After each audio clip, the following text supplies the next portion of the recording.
Well. Welcome back to New York Sports WickerMedia. I'm Watsu-K99.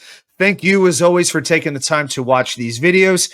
So NBA free agency is underway, and it was a situation where I didn't really expect a whole lot of moves from the Knicks, especially with the starting five making as much money as they're making. And it's a team that did get to the Eastern Conference Finals this past year, even though they ultimately did fall short. But the whole thing was add depth to this team. Add some weapons you can bring in off the bench that can match up with teams like Indiana, teams like Cleveland, and so on and so on. Can't really say that about Boston anymore, the way they've been dismantling their team. So as far as the starting five goes, you have to feel pretty good about that. You could say that this player underachieved or this player, I wish he played a little bit differently, but the Knicks are going to be able to hang with just about any starting five in the league on most nights. But clearly, depth was an issue. After Mitchell Robinson, what were we really looking at? Deuce McBride, you never really know what you're going to get from him from night to night. He'll have his good games. He'll have his games where he just is absolutely invisible. Cam Payne had one good playoff game, and outside of that was basically useless. I'm a Tyler Kolek guy, but the Knicks don't seem to be ready to hand him the backup point guard job. Precious Chua, I don't expect him back this coming season. Clearly, one thing the Knicks needed was some outside shooting, and they added that with Jordan Clarkson, 33 years old, former Sixth Man of the Year, played 37 games last year with Utah. Now, he did deal with plantar fasciitis in his left foot. Now, you hear PF, and you immediately get a little bit nervous. Supposedly, he is doing very well with it, and he can still shoot the ball.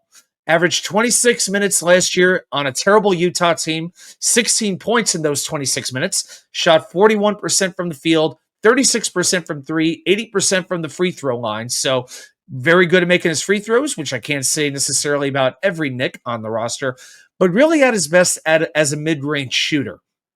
And also, Clarkson showed that he wanted to be a Knick because he took the veterans minimum, allowing the Knicks to hold on to that mid-level exception for $5 or $6 million to do something else with that, and that's exactly what happened. The Knicks then agreed to terms with Guershon Yabusele, hope I got that name correct, on a 2-year, $12 million deal. There have been conflicting reports on if the second year is a player option or if it's a 2-year deal plus a player option, so we'll have to find out about that. But he played in Philadelphia last season. I could tell you this. There are some upset Sixer fans. They did not want to lose him, and if they did, they definitely didn't want to lose him to the Knicks, one of their biggest rivals. But he was a revelation for Philadelphia. Before that, by the way, he was playing 3 years in Madrid, Spain. In high demand, the Nuggets wanted him, but the Knicks beat them out.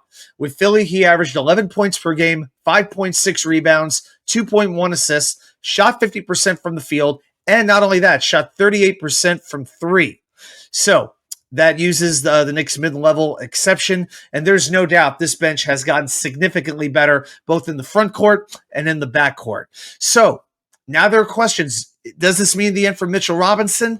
I don't know about that, but I definitely think if the Knicks are able to keep Mitch, then you can sort of mix and match three big men between Yabusele, between Karl Anthony Towns, and Mitchell Robinson. And the Knicks coach, who is whoever the Knicks coach is eventually going to be. We expected that it could be Mike Brown, but that hasn't been confirmed yet. I still can't believe the Knicks went into free agency without having a freaking head coach. It's just ridiculous. But anyway, at this point, the Knicks are going to have to use veteran minimums to fill out what's left of the roster. So I would not be shocked if they do wind up moving Mitch. But at this point, if I had to bet, I would say he does come back. So I do feel pretty good about what the Knicks were able to do.